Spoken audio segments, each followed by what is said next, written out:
And we're live.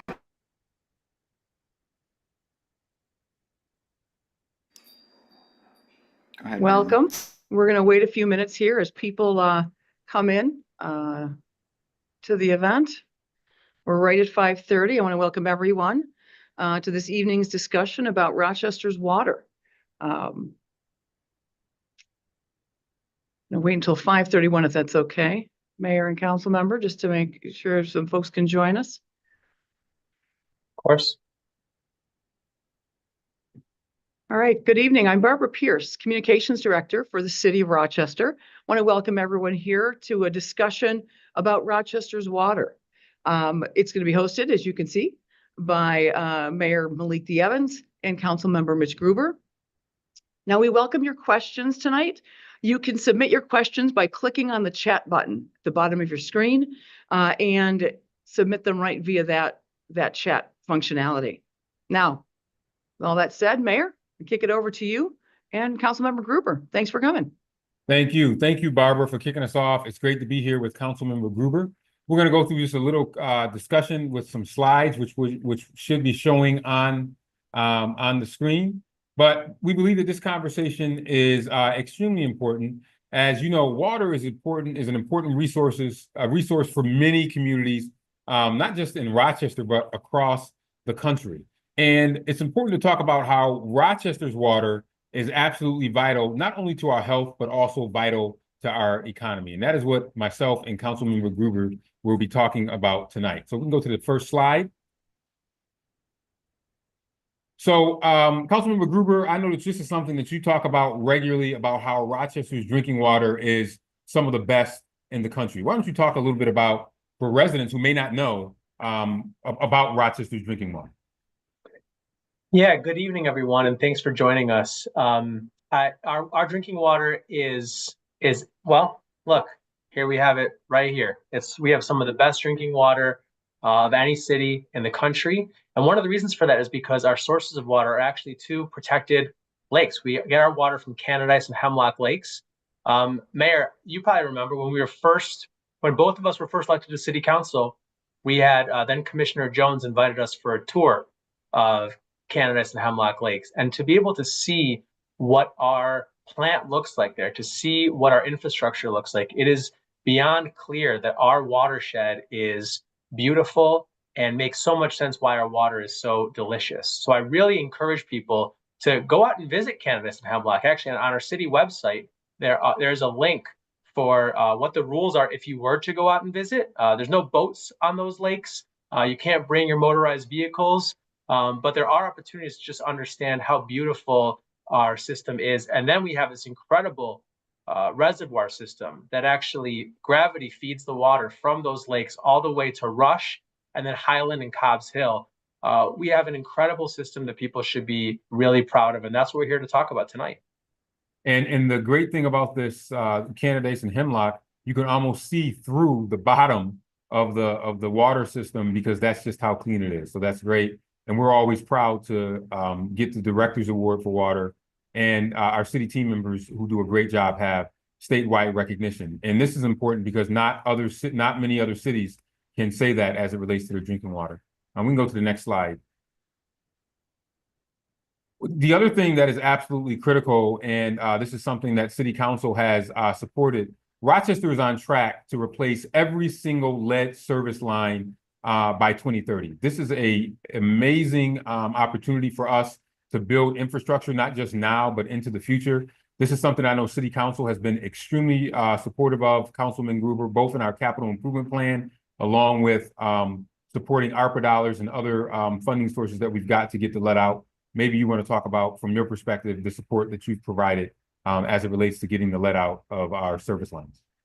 Absolutely, Mayor. And I would give you some credit right back. You know, at the end of the day, the city of Rochester got about a little over $200 million in American Recovery Plan Act dollars from the Biden administration.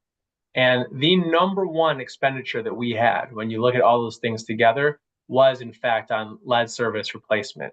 That's incredibly important. There are a lot of cities who use it to fill budget gaps, who used it to chase after these kind of big, extravagant pet projects. We looked at the infrastructure that had to be replaced. And Mayor, you know better than me because of all the work you do in the National Conference of Mayors. But there are a lot of cities who look at us as a leader in this space. And I'd encourage you to talk about maybe some of the other cities that you've talked to around this work. Yeah, so there's lots of cities that are looking to us. We know, for example, that Flint and places like Jackson have had a lot of challenges with their water, and we learn from cities that have had challenges, but also ones that have done it right.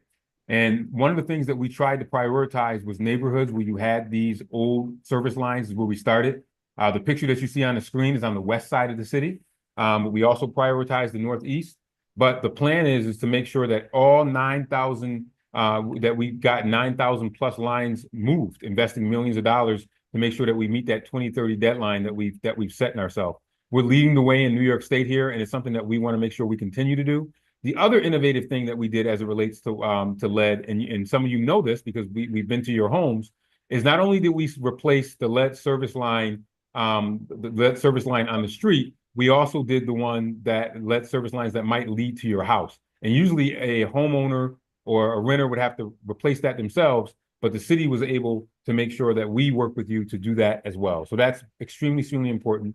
And I want to make sure that you go to cityofrochester.gov/lead to learn more about our lead service line replacements. And look, you see right there on the slide, the city of Rochester offers free lead testing. So we will send you a kit. We'll give you the opportunity to do some of your own testing. We'll use our labs to do some of the work in analyzing if there's any issues. So please take advantage of what we have as an opportunity, and it's all right there on the website. I don't know if you can click on the link of the PowerPoint, but certainly you can look right there at that URL and put it into your browser. Yes, cityofrochester.gov/lead. We can hit the next slide. So, you know, we use a lot of science here. We call it the science behind the tech, where there's a dedicated team that brings smart, silent science and diligent testing. We believe that it is absolutely critical to be able to do that. You know, proactive corrosion control treatment study. That is one of the most comprehensive studies being done in New York State, and it aims to reduce the amount of lead in drinking water. So we work to make sure we do that. We look for harmful algae blooms. You see a lot of this on the news. And we were the first in New York State, and I learned this from my time being chair of, and Councilmember Gruber was also chair of at the time called the Parks and Public Works Committee back in the day, where we talked about establishing and I always get the word wrong, cytotoxin management plan. And that's extremely important as it relates to testing. And then obviously the Citizen Lake Assessment Program at Hemlock is important. And then the fluoride fleet system exceeds industry standards. So we want to make sure that, you know, this stuff is not something that gets a lot of attention, but there's a lot of diligence and science that goes behind your water before it gets to your tap and before you drink it. Fluoride levels are tested 3 times a day to ensure it remains at 0.1 ppm of the CDC target. And all this is extremely important. So all the investments that we make, when you get your water bill, almost a portion of that water bill goes behind these investments that you're seeing here. Now, Councilman Gruber, I don't know if there's anything you wanted to add on the extensive testing and monitoring that we do in the city of Rochester. Yeah, absolutely. I mean, there's a city not far from us who right now is experiencing a lawsuit because they stopped fluoridating their water. And we've seen it have massive impact on the teeth of young kids, in particular low-income young kids who maybe don't have the same access to dental care. Meanwhile, our city takes our fluoridation process so incredibly seriously. And look, we know there's conversations right now at the national level. We've heard it with the potential upcoming HHS director about fluoride levels. I think it's really important for the community to understand we're not guessing. We're not being opaque. We put out we put out stats every year. People can look at what are our fluoridation levels. Is it safe? And as you can see right there at the bottom of the slide, our fluoride levels are tested 3 times each day to ensure it remains within 0.1 ppm of the CDC target. Again, this whole conversation tonight is about how our water system is world class and we take it incredibly seriously and have wonderful staff who work on it every day. And I think you can see that right there in the slide. Thank you, Councilmember Gruber. You can hit the next slide. Now, I think it's important for people to understand the importance of the economic upsides of water. It's important to have healthy drinking water. Literally around the world, people go to war as it relates to drinking water. But it's also important for neighborhoods and for businesses to make sure that our water system is top notch. People will not stay here if they know that they have to worry about their water. So local businesses choose the city for our water pressure and capacity, which is extremely, extremely important. And infrastructure investments that we've made in making sure that we upgrade our water system, that actually has provided hundreds of jobs to people, both local jobs as well as in the construction industry. And that's important. So there's an economic development component to this that I think people sometimes forget about. But also, safe water systems also increase home values and help stabilize neighborhoods. If you don't have a stable water system, and you're selling your house, that's going to be difficult for someone to buy that house if they know they're going to be moving into a neighborhood where the water is not good, right? Or the water is not safe. And improved water infrastructure leads to lower insurance costs. So it's important for you to know that when we're making these investments in Rochester, so if someone says, hey, why are they replacing those lead pipes on Genesee Street? Or why are they replacing those lead pipes over on Joseph Avenue? Well, the reason why we're doing it is because we want to make sure that we keep our city safe as it relates to drinking water, but also that we are thinking about those that will come after us. We want to make sure that these pipes that we're replacing will last for a very, very long time. And Rochester's Insurance Office for Public Protection, and I think this is important, classification is in the top 1% of the country. That not many places can say that, and it's important for people to know that there is an economic cost, and it falls squarely on particularly poorer people if we don't make sure we invest in our water system. So if you hear someone saying, oh, they're spending money in their capital improvement plan on infrastructure, well, actually that's infrastructure, but that's infrastructure that helps our people. And that's extremely important. And Councilmember Gruber, I don't know what you think about the economic upsides, if there's anything you wanted to add there as well. Yeah, let's talk about a specific example. North American Breweries is one of the biggest breweries in the entire Western Hemisphere. And North American Breweries is continuing to invest more and more resources in Rochester and in our brewing capacity. That would not be a possibility if it wasn't for our water system. And it's not just them. Our brewery community is huge. There are so many small businesses that have been able to make it here, in part because they know they have a reliable, clean, safe source of water.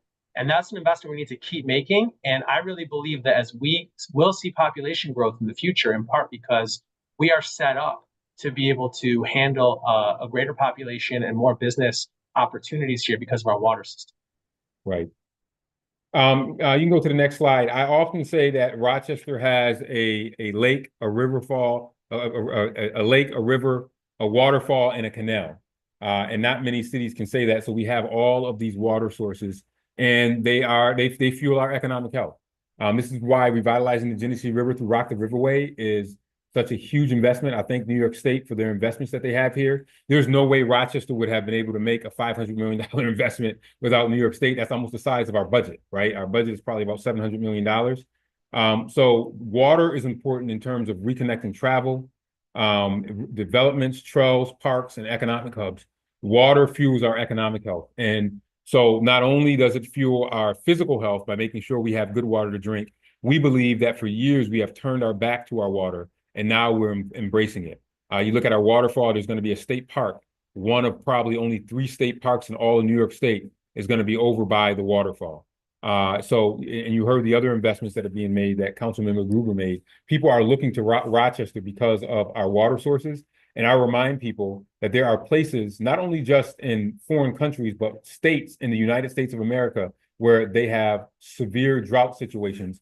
And I believe that in the long term, it will affect their economic health. At some point, it will. So it's why we have to continue to make these investments in our water, and why all of you that are on this call need to continue to be ambassadors as to why investments in water infrastructure is so very, very important, not just from the health standpoint, but also from the economic health standpoint.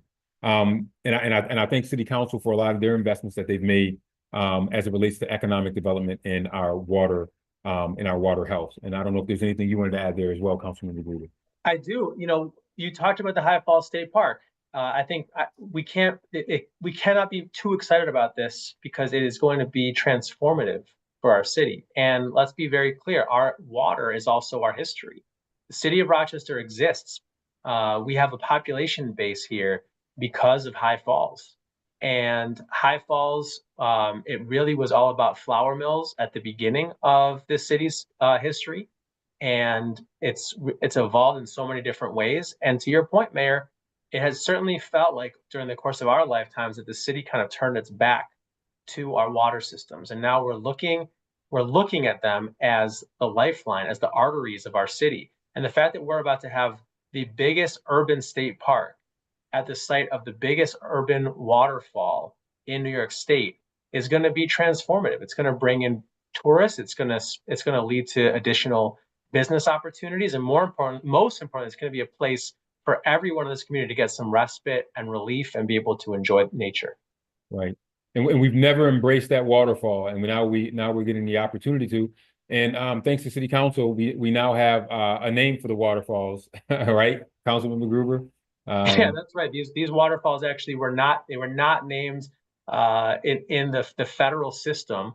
Until it was brought to our attention by the folks over at Genesee Waterways, and now we have a official name of High Falls, which is a nice little quirk. Right. We can hit the next slide. So this is something that a lot of people do not realize, and it's something that I love to point out. We are connected to the world's largest supply of fresh water. So Lake Ontario is one of our lakes, is a crucial geographical asset, and Rochester's position on the Great Lakes attracts people looking for a respite from the U.S. from other U.S. climates. I mean, a lot of people don't realize that we have this great water asset right in our city, and it's something that we are taking that we're highlighting more of now than we did before. And after investments in 1987. Rochester Ebayment has been delisted as an EPA area of concern. That's a big deal. This was a concern for folks back in the day, but we said we are going to be intentional and but also proactive to make sure that we keep this system clean, that we keep it clean to the to the best of our ability so people can enjoy it for years to come. But this is something that we want to continue to do. And there's other mayors in other cities. I'm a part of the Great Lakes Water Association, and it's something that mayors that are on these lakes work towards. Is what we work towards collectively, not only just in the U.S. but also our partners in Canada, to make sure that we keep our Great Lakes clean. And it's something that you don't hear a lot about, but it's probably one of the most important boards and organizations that I'm a part of. Making sure that we keep our Great Lakes as great assets, not only from the health standpoint, but also from the economic development standpoint. Yeah, and I'll continue to be a broken record on this, but you look at the way our city and our county, this is a lot of this is a collaboration with Monroe County. You look at the investments in our lake, in our port, in the cleaning, the constant drudging, all the things that we have to do to keep the lake viable and usable. Compare it to when I was born in 1985, and you look at there was no such thing as going to the beach up on the western part of Lake Ontario. It was not possible, and now we have made sure to clean it. Again, it's been delisted as an EPA area of concern. And the mayor and I are even talking to some folks about what it would take to actually begin to get some cruises here. There are Great Lakes cruises that go to all sorts of Great Lakes cities, and there have not been, none of them to this point have stopped in Rochester. Again, another opportunity for some economic development, thinking about our waterways. That's an important opportunity. That's right, and more to come on the cruises for sure. It's something that we've been working on. We can go to the next slide. And the next slide is the Q&A. I know that we have a couple of questions, and you can put your questions in the chat, as Barbara has said, as we go throughout this process. One question that came up that I know we can answer pretty simply was, does Rochester have forever chemicals? PFAs is the way I won't try to pronounce the real world in our drinking water. Now we continue to test for this. We can't say that one day we will, but as of right now, Councilmember Gruber, I think you know the answer to this question. I'm not testing you, but does Rochester have forever chemicals, substances currently in our drinking water? I noted that at this point, after lots of testing, there's been no findings of PFAs in candidates for hemlock. And again, this has become a very big national issue. Anyone who studies cities and who studies environmental health understands that PFAs are a big issue, and we're going to have to continue to stay sharp and on it. But to this point, there's been none found, and we're going to continue to watch it. Right.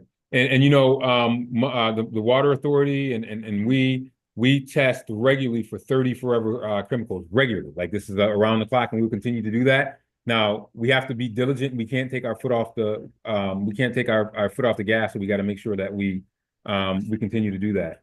Another question, and again, continue to put your questions in the chat. Another question that that came up, and I get this question sometimes regularly, is why do you have so many water main breaks? How old are our pipes? So this is very, very important, and it's why you have to invest in infrastructure. Water main breaks happen, right? They happen because our pipes are old. The oldest still in use was installed, and a lot of people don't know this, and I remember saying this to City Council at one point, 1873. Monroe and Goodman heading north towards the city, and the median age of our pipes are about 100 years. So despite this, our Water Bureau works hard to maintain these systems. So we always are investing in repairs and upgrades. So bear with us when you see us having the street blocked off working on these pipes, because we have around, believe it or not, 600 miles of pipe. I mean, another trivia question for you. 600 miles of pipe. Last year, we had about 7.7 breaks per 100 miles of pipe, which is much lower than the national average of 11, and well below the industry standard of 15. And that is because we have worked so hard to make sure that we invest in these pipes and infrastructure. So sometimes two things don't get a lot of attention in Rochester: our infrastructure that we do with our water and our bond rating. These two things are absolutely critical, because they're not things that municipal government talks about, but really they're really what you elect us to make sure we do. And if we don't do those basic things, you see the results later on. And I know there was a question about the presentation. Yes, we will make sure anyone on this call gets the presentation, and this presentation will also be posted on the website along with this webinar that you have today. So you will have those. And Mayor, I don't know if you want to say anything about the investments in the water main break. Yeah, I want to piggyback on what you said generally, and I know we're starting to even come to a close of this half hour that flew by, but we really don't often enough talk about things like our water infrastructure, our bond rating, the things that ultimately are lasting infrastructure, both hard and soft infrastructure for the city. And I've encountered so many conversations in the last year, last couple months, that I've heard people talk about some kind of there's been some false information. I've heard people demonstrate some fear, some anxiety about our water sources, because things like fluoride and lead, you hear it talked about at the national level all the time. The whole point of this conversation is to really let people know that our water system is world class, that our staff for our water system is world class, and that there's opportunities for people to be able to learn more about it on the websites that were linked there. The city website does a great job of sharing some of the links to our tests, to resources that people can use. And then, that leads to one of the questions that we also got for this presentation, which is about the LT2 compliance around our reservoirs and whether or not we're going to cover them or not. I think this is a really, really interesting question. Since the mayor and I were elected in, what was that, 2018, Mayor? Is that right? Mm-hmm. 17 or 18? Yeah. There's been conversations about LT2, but it actually goes back probably 10 or 15 years before that. And LT2 is really about the EPA at the federal level giving different advice and guidance over the years about whether cities have to cover their reservoirs or not. And we have been incredibly deliberate as a city, led by this incredible staff, to ask the right questions, to make sure we're going to make the right decisions, and to communicate well with the public. And the reason why we haven't made a decision yet is because the EPA changes their guidance every 3 years. So it becomes very challenging, but our job is to make sure that people know and that it's clearly published on our website. We've done a great job of that. And I hope this webinar really help people find the right tools and resources to to find the information for themselves as well. Yeah, great, absolutely. And there's a question about where does the water kind of come from in the breakdown? I'll just say that most of the water comes from Hemlock and Candidice Lakes and the Finger Lakes, which we kept talking about. And if you can go visit it, please check it out. And that's about, as you know, that's about 30 miles south of Rochester. But we also have a partnership with the Monroe County Water Authority to exchange water. So some customers in some areas of the city receive water that is from Lake Ontario, primarily, and that area is primarily in Charlotte and other areas in the Northwest. Those areas in the north of the city change based on system demand and seasonal factors. So someone asked a question about that, but again, no, the vast majority of people in the city of Rochester get their water from Hemlock and Candidice Lake. So that's a great question.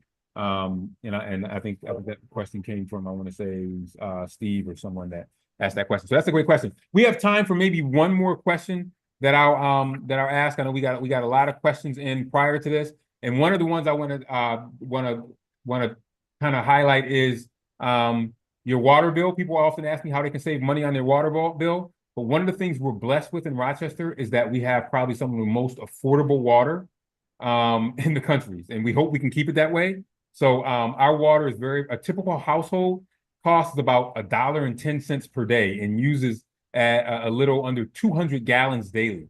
The main cost so if you want to save money, the main cost for high water bills, so if you're seeing like a high water bill, you might have a leak. So you want to get that checked out, the majority of which are caused by like a leaking toilet. So it's important to maintain your home plumbing and not let your toilet run. I've had this problem happen in my house where you flush it and you hear it running. So you want to make sure that you check that out because those charges can add up quickly. Take it from someone who has had that problem.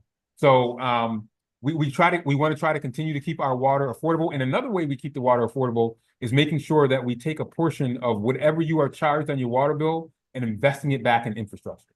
That is absolutely critical. And we want to make sure that we can continue to do that on a regular basis. Councilman Gruber, I want to close with one other quick question that someone asked about, because you brought this up during one of the slides about how does our water help local businesses? Is the quality and quantity or what specifically supports or attracts businesses? And the answer is, Councilman Gruber talked about this. He talked about some of the businesses. Our water distribution system has been awarded a Class 1 fire protection rating from the Insurance Service Office, which is the highest rating that's available. And so this ensures that businesses enjoy the best fire protection possible and helps keep their insurance rates low. So our water quality makes excellent raw materials for brewers and distillers alike. So we believe that has made why Rochester has probably more breweries, where the Finger Lakes does, but Rochester, they're concentrated here, more breweries than any other city per capita. Not saying more, but per capita anywhere in the country. And part of that is because of our water, because it makes good for very good raw materials. But we can't take any of this for granted. I want to close by just saying, and then I'll let Councilmember Gruber say a few words. Climate change is real. It affects water. Drought conditions are real. Invasive species that affect water is real. So we have to continue to work at this. This is not something that is just easy and a fait accompli that it's always going to be this way. We have committed, the two of us on this call and others, to saying that we want to make water our top priority, although it doesn't make the news and it's not all exciting to some people. But to us, it's extremely important because it makes our city run. And in order for us to continue to support our water, we have to make sure that we invest in it. So please know that, and that's what we will continue to do. And Councilman Gruber, I'll kick it to you so you can give some final remarks. Yeah, first of all, thank you for co-hosting this with me, and a big tip of the cap to the entire Water Bureau. Again, our water is one of our greatest assets, and it's our infrastructure, it's our people, and it's the city's commitment to having really good, clean, safe water. We don't celebrate our assets as often as we should, and I'm really happy that we're doing it right now. I also want to point out, this is one of the areas that we really control. There's a lot of people right now who are so confused about all the different things, all the chaos happening around us all the time. We control our water system. We are the ones who are deciding how often to test it, which is frequently every day, how often to publish the results, which is annually, how often to have conversations like this, which I want to keep doing more and more often. We control our water, and people should be really proud and really happy to live in a place that, you know, when you turn on your faucet, you're getting clean, safe, quality water. And to the mayor's point, it's very affordable. So I'm really appreciative everyone came tonight. I'm happy the communications department is going to clean this up and send it out to people. And I think we should make sure folks, please share this with people. Let them know how to find some of these resources. And the last thing I would say, Mayor, is that I really think that we should consider in 2025 hosting a big old field trip to interested community members out to Candidates and Hemlock. I think when you see how incredible our facility is, our infrastructure is, it'll blow your mind. And most cities do not have anything like this. We're blessed, and we'll continue to make sure people know about it and hopefully get to see it at some point. That's right, and it'd be a great trip. So again, for those that may have missed this, we did have this on YouTube, and we will be pushing this out with all the resources. But remember, cityofrochester.gov/water. All the information is there, and you can always feel free to call 311, call the mayor's office, call any of us if you have any questions related to all things water. I again want to thank everyone for being here. I want to thank Councilmember Mitch Gruber for co-hosting this event. Thanks to our communication team for putting this together, as well as our great folks in the Department of Environmental Services and our folks, particularly in the Water Bureau, which is a part of DES. Thank you all for joining us, and we'll look forward to the next one.